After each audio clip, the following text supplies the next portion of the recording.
Maria.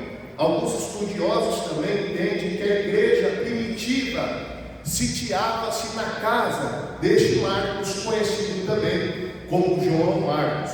Isso é bem verdade, que o texto de Atos capítulo 12, versículo 12, referencia que este João Marcos estava dentro da casa quando Pedro foi solto da prisão. Este João Marcos, que eu vos falo nesta noite, também era primo de Barnabé e participou da primeira viagem missionária junto a Paulo e a Barnabé. O que me chama a atenção, não somente isso, mas nós temos também um testemunho histórico que evidencia a visão de João Marcos. E essa visão histórica é de um dos pais da igreja, chamado Papias, um dos pais da igreja no século de número 1. Ele traz a visão dizendo que Marcos, ele torna-se intérprete de Pedro, escrevendo então todas as ordens, não de forma cronológica, mas segundo as falas replicadas do apóstolo Pedro. Essa referência está no livro da história eclesiástica, escrita por Eusébio de Cesareia. Nós vamos ver então que Marcos traz uma definição clara de quem era Jesus, por intermédio também do apóstolo Pedro, este apóstolo que era cheio de ação. E ele traz também essa visão cheia de ação, e Marcos escreve. Nós vamos ver isso como evidência bíblica, pois Marcos não traz consigo a explicação da genealogia de Jesus. Marcos não relata do seu nascimento, porque o objetivo de Marcos é transferir aos leitores o ministério através do poder de Jesus. Isso é tão verdade que Marcos apresenta Jesus de algumas formas, mas na sua escrita nós vamos ver Marcos escrevendo apenas 4 parábolas. Quantas parábolas? Quantas parábolas? E quase 20 milagres. Então a ideia para a aplicação da escrita de Marcos era mostrar o que Jesus fez através do seu poder, compaixão e autoridade. Então é essa visão introdutória que eu trago para os irmãos, para que nós entendamos qual é o objetivo da escrita do evangelista Marcos. Mas nós estamos diante de 2 cenários que nós fizemos a leitura aqui nesta noite, e nós iremos nos manter sobre esses 2 cenários. O primeiro cenário que eu quero comentar com os irmãos é que Jesus estava numa zona rural no dia de sábado. Este é o primeiro cenário. O segundo cenário é que Jesus está em um sábado dentro da sinagoga. Nós iremos comentar para os amados irmãos nesta noite sobre o primeiro cenário, quando Jesus está em uma zona rural, e nesta zona rural, o texto sagrado diz que os seus discípulos colhem algumas espigas, e os fariseus observam essa colheita, de tal forma que Jesus, ele começa a responder os fariseus. Mas eu quero trazer para os irmãos que esse ato de colheita dos discípulos estava pautado na lei. Em Deuteronômio capítulo 23, versículo 25, nós vamos ver a autonomia que era dada para aquele que estivesse passando por um campo. Ele poderia sim fazer a colheita e comer qualquer tipo de alimento. O problema aqui dos fariseus não era o colher, mas por fazer isso no dia de sábado. Então Jesus se apresenta aos fariseus, e eu espero que você esteja com a sua Bíblia aberta, pois nós vamos rever o versículo de número 24 do capítulo 2, e o texto sagrado está escrito assim: e os fariseus lhe perguntavam: vê, pois que estão fazendo no sábado o que não é lícito? Nós vemos aqui uma indagação, e eu quero que você grave essa palavra ver. Antes de comentarmos o sentido dessa escrita, eu preciso lembrar para os irmãos um conceito, da onde surgiram os fariseus. Nós vamos ver que esse núcleo chamado fariseu iniciou por intermédio dos assírios. Eram homens, meus amados irmãos, que se dedicavam em defender a fé no período de helenização e adaptação de uma nova cultura, quando eles traziam essa visão no tempo dos Macabeus, em 150 a.C. Então eles iniciaram com um propósito até que bonito, eles defendiam a fé, mas este propósito foi perdido durante o tempo. A Bíblia diz então, em todo o seu contexto, que os fariseus agora com o tempo se tornaram formalistas, legalistas, hipócritas e defensores dos interesses políticos. O início dos fariseus naquele contexto era para defender a fé, mas agora eles deixaram o seu início comentando-se, baseando-se a sua fé por intermédio da lei. Segundo o farisaísmo, a graça só era dada por intermédio do cumprimento da lei. Mas nós estamos diante de uma acusação grave. Repita comigo: uma acusação grave. Que acusação era essa? Quando nós analisamos o contexto judaico em que Jesus estava, os judeus consideram a Talmud como como uma das bases de orientação após a Torá. E segundo a obra judaica do Talmud, ela reúne as interpretações bíblicas, e lá está escrito que se fosse considerado a colheita no sábado, ou se alguém fosse pego colhendo no sábado, era um pecado passivo de apedrejamento se houvesse testemunhas. Vocês lembram que eu pedi para vocês gravarem uma frase, uma palavra, e qual era a palavra? A palavra era veio. Esta palavra ela tem importância dentro deste contexto, pois os fariseus estão expondo isso de forma com o objetivo de trazer um flagrante a Jesus. Eles estão trazendo uma prova, estão dizendo: vocês estão vendo isso?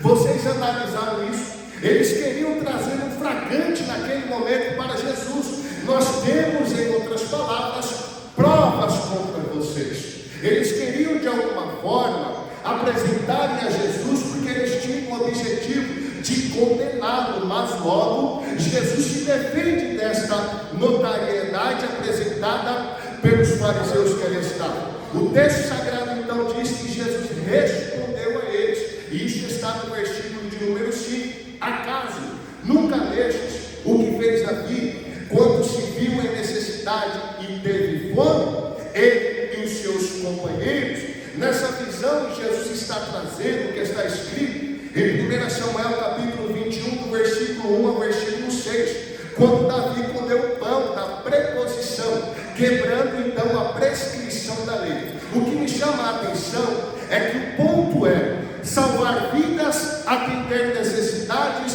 e fazer o bem sempre é permitido. Essa era a visão que Jesus queria trazer para aqueles amados irmãos que ali estavam, os fariseus. Jesus foi o responsável por, neste momento, quebrar qualquer tipo de religiosidade que existia naquele momento. O que Jesus estava transferindo para os fariseus que ali estavam era que, como no direito nós temos a jurisprudência, o judaísmo havia também um princípio da salvação, que é a vida além do sábado. Então Jesus estava dizendo para eles, em outras palavras, que o Senhor Jesus não dependia do sábado, porque a vida era mais importante do que o sábado. E essa evidência se referencia quando Jesus diz: o Filho do Homem é Senhor até do sábado.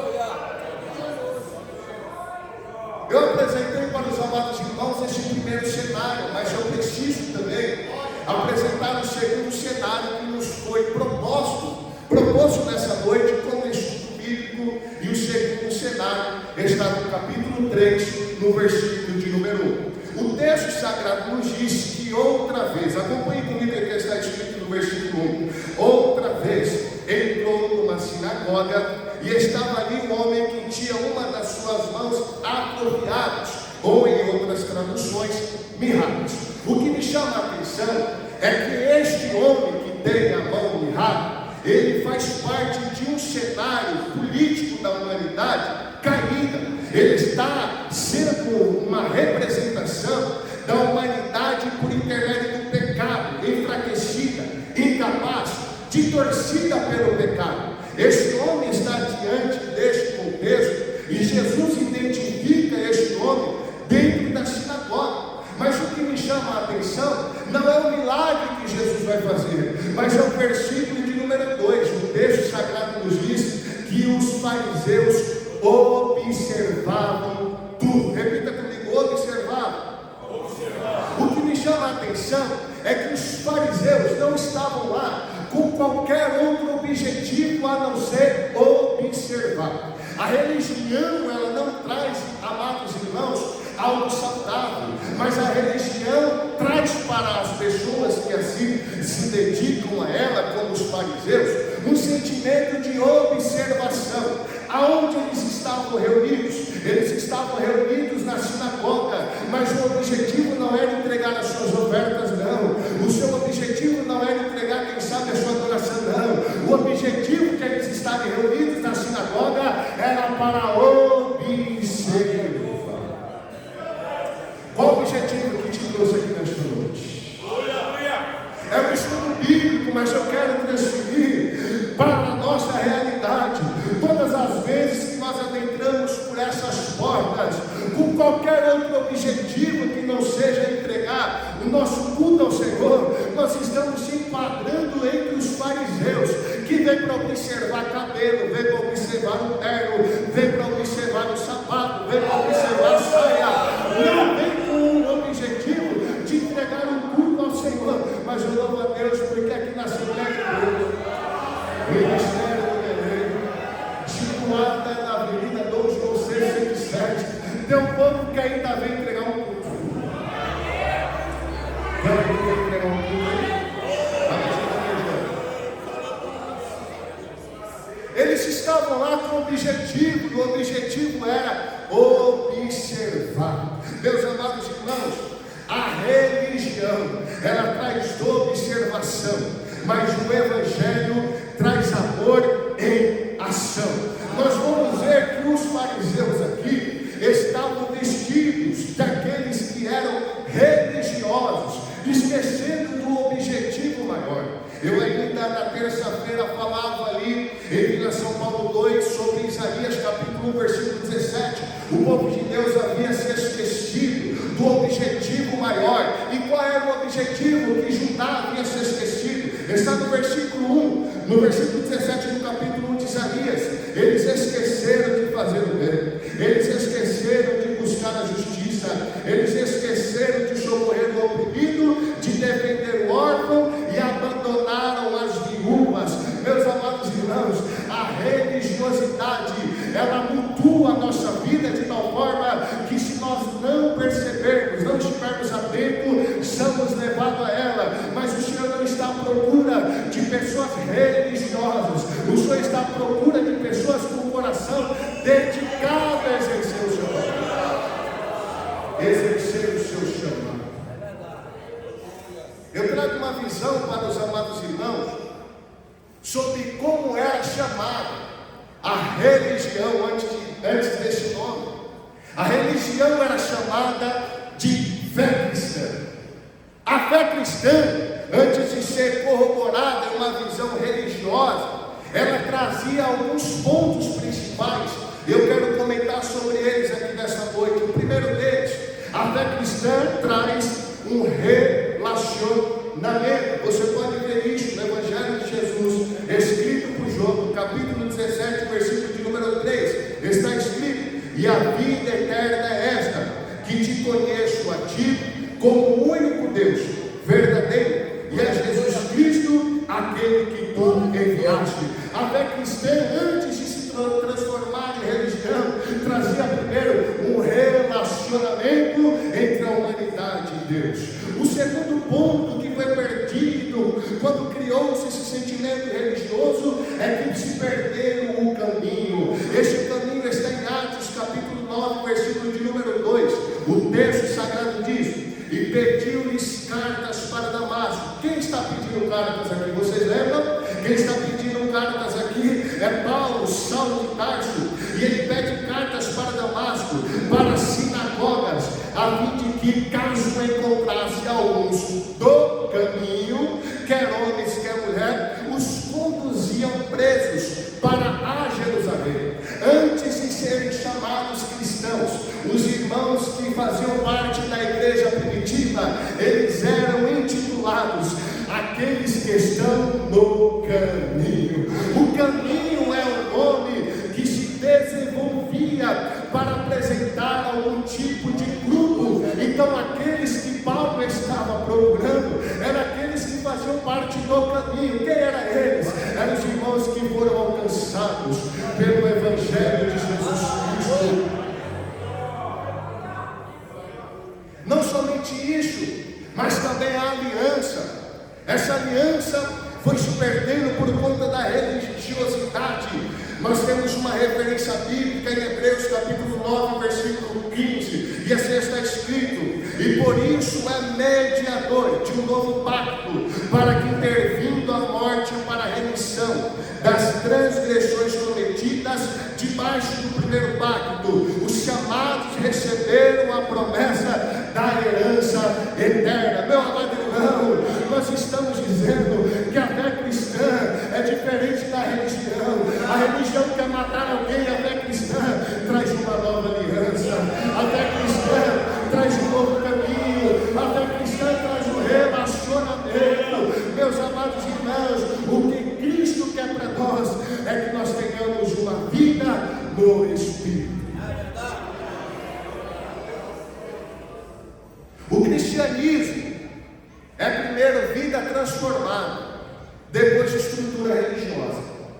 Eu vou repetir isso daqui porque é importante. O cristianismo é primeiro vida transformada e depois estrutura religiosa. Jesus está preocupado em alcançar primeiro o coração, para depois trazer as normativas para aquele coração. Nós vamos ver essa evidência ainda aqui no capítulo 3, do versículo 3 ao 4, quando Jesus indaga os fariseus que estão ali naquele momento. E o versículo de número 3 é uma indagação de Jesus, e assim está escrito: é lícito no sábado fazer bem ou mal, salvar a vida ou matá-la? Jesus está apresentando para os fariseus que estavam ali que não é apenas uma questão de regra, mas é amor. Não é apenas um rito, mas é misericórdia. Não é norma, mas é vida. Meus amados irmãos, não se deixem confundir pela religião, não. Jesus Cristo quer trazer primeiro o seu amor, derramar a sua misericórdia e trazer vida e esperança para o mundo. Quantas vezes estamos enquadrados em um contexto mediatismo e estamos perdendo essas ações mais importantes entregues para Jesus e entregues para nós? A verdade que expõe esse contexto que nós estamos lendo é que se Jesus não curasse pelo poder, ele estaria cometendo omissão. Porque se ele tem poder e assim não faz, ele estaria omitindo esse poder. E nós vamos entender que o apóstolo Tiago, ele escreve dizendo no capítulo 4, no versículo 17, que aquele que sabe fazer o bem e não faz, ele está pecando. Os fariseus, quando recebem essa indagação de Jesus, eles se calam, porque a religião sempre se cala diante de um Deus verdadeiro. Dentro deste contexto, nós vamos entender também que Jesus, ele se ira mediante a situação e conhecendo o coração dos fariseus que ali estavam reunidos. Jesus sabia que essa ignorância seria o fim de Israel, pois eles tinham o coração fechado, ignorado. Jesus então se apresenta irado. Olha o que o texto diz no versículo de número 5: e olhando em redor para eles, irado, condoendo-se da dureza dos seus corações. Nós vamos ver aqui, meus amados irmãos, que o sentimento, repita comigo, sentimento, da ira não é pecado. O sentimento da ira não é pecado. O problema é de que forma você utiliza essa ira. Se você utilizar da forma errada, então você está se enquadrando num contexto de pecado. Jesus observa essa situação e no texto sagrado diz que ele se ira. Ele se ira com os fariseus que estavam ali com o objetivo de apenas observar. Mas não para por aí. Jesus, ousando de íntima compaixão e deixando os fariseus de lado, ele chama o homem para o meio. O negócio não é nas pontas, não, o negócio é no meio. O negócio é no meio, viu? O milagre tem que estar no meio. O meio fala de envolvimento, o meio fala de compromisso, o meio fala de relacionamento. Não adianta nada querer milagre estar pelas bordas, viu? O negócio de Jesus é trazer para o meio. É aceitar o propósito, é dizer sim o chamado, é obedecer a voz de Deus, é o que Deus tem para nós, o negócio é no meio. Ele chama aquele homem para o meio e disse ao homem: estenda a sua mão. Ele estendeu e a sua mão foi restabelecida. Mas o que me chama a atenção, fazendo uma pesquisa, uma análise deste contexto, eu encontrei uma apresentação de Rodman Williams no livro Teologia Sistemática, e eu queria compartilhar com os irmãos o que era uma definição de milagre. Milagre é um ato extraordinário da providência de Deus, além das sequências naturais, pelo qual Deus intervém de modo sobrenatural em sua criação. Em outras palavras, não precisa de nenhuma manifestação natural, porque nós somos criados por Ele, nós estamos na mão dele, então Ele não precisa de nenhuma ação natural. O milagre, ele não se explica, o milagre se vive. Eu estou pregando para alguém que chegou aqui nesta noite, ele está precisando de milagre. Fica tranquilo, se o Senhor quiser. Isso que está torto lá na sua casa pode ser restaurado. Se o Senhor quiser durante esse dia, aquele filho que está afastado, ele pode, porque o milagre não depende das ações naturais, depende do sobrenatural. A mão que não podia se mover quando encontra Jesus se move. Aquilo que era atrofiado agora respira. A humanidade que era limitada agora é tocada pela graça. Mas vocês acham que os fariseus ficaram felizes com isso? Eu parto para a conclusão: não. O texto sagrado diz que eles conspiraram contra Jesus, versículo de número 6. O texto sagrado diz que eles procuram os herodianos. Quem eram os herodianos? Os herodianos eram os adeptos de Herodes e acreditavam que Herodes era o Messias. Eles não compactuavam com esse grupo, eram dois grupos distintos, os herodianos e os fariseus. Mas quando eles observam os milagres que Jesus faz, e neste fato a cura deste homem que tinha morrido, eles se unem com o objetivo único. O objetivo único deles era matar Jesus. Aqui inicia-se a trama então para a morte de Jesus. Dentro desse contexto, o versículo de número 7 diz que Jesus se retirou juntamente com seus discípulos para a beira do mar, em uma grande multidão seguia Jesus da Galileia e também da Judeia. Dentro desse contexto de afastamento, eu quero trazer uma fala de Jesus aos seus discípulos, e ela está registrada no versículo de número 9. E as palavras de Jesus para os seus discípulos é: tenham sempre pronto um barquinho para. É um navio, é um barquinho. Não precisa de muita coisa, não, é um barquinho. Quem sabe alguém está achando que precisa estar com o nome no cartaz? Não, é um coraçãozinho. Que posso usar. Tem alguém nessa noite que quer liberar um barquinho? O que você tem para que ele possa usar? Quem sabe que você chegou aqui, a sua ótica está dizendo: é só um barquinho. Senhor, o projeto é pequenininho. Quem sabe você está apresentando ao Senhor os seus negócios, dizendo: Senhor, mas é muito pequenininho.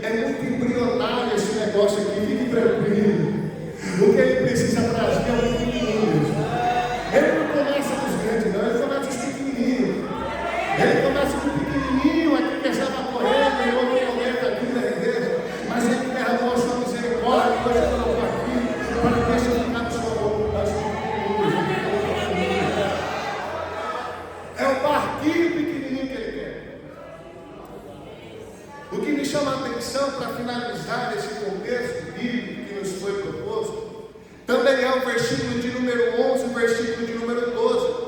A Bíblia diz que os demônios se apresentavam, se prostravam, dizendo para Jesus: Tu és o Filho de Deus. Mas Jesus os repreende, e aí fica uma indagação: se os demônios que estão manifestos estão se apresentando e reconhecendo Jesus, o porquê Jesus repreende eles? Porque Jesus não queria propaganda demoníaca, ele queria testemunho de vidas transformadas. Tem muita gente que quer muita propaganda. Você vai dizer: não, eu quero propaganda para você, não, eu quero vida transformada. Então ele está dizendo: Senhor, eu quero que o Senhor me utilize, eu quero que o Senhor faça de mim um vaso nas suas mãos, eu quero ganhar almas, mas o objetivo final é o objetivo monetário. Não, Jesus não quer fazer você ficar rico, exercer o chamado dele. Não, Jesus quer transformar a sua vida para você também transformar a vida de alguém. Eu estou pregando e ensinando para alguém que chegou aqui, o Senhor está dizendo: eu quero te utilizar para transformar outras vidas. Não importa se seu nome não está no cartaz do culto de ensino da sede, não. O que importa é se você está com o seu coração aberto, dizendo: Senhor, eis aqui o barquinho.